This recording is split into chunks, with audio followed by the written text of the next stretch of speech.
Pemirsa, mantan anggota DPRD Kabupaten Kepulauan Talaut dari Partai Hanura berinisial JWM ditetapkan sebagai tersangka tindak pidana pemilu oleh Tim Sentra Penegakan Hukum Terpadu atau Gakumdu Talaut. JWM terbukti melakukan pemalsuan dokumen caleg pada pemilu 2024.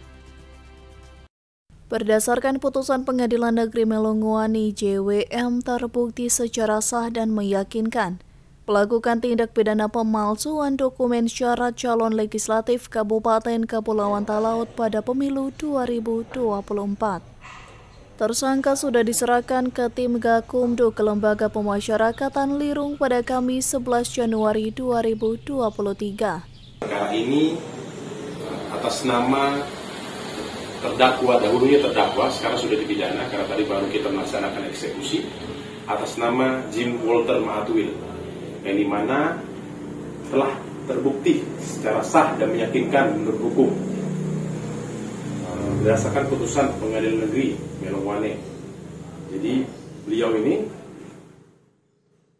dipidana selama 1 tahun penjara dan pidana denda sebesar 50 juta rupiah, subsidiar 6 bulan kurungan.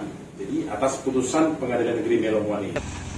Adapun terpidana merupakan Wakil Ketua Hanura DPC Kabupaten Kepulauan Talaut yang juga kembali mencalonkan diri sebagai calon anggota legislatif pada pemilu 2024. Sementara berkas yang dipalsukan adalah berkas caleg Hanura lain untuk melengkapi line up caleg Talaut. Tim Liputan Kawanua TV melaporkan.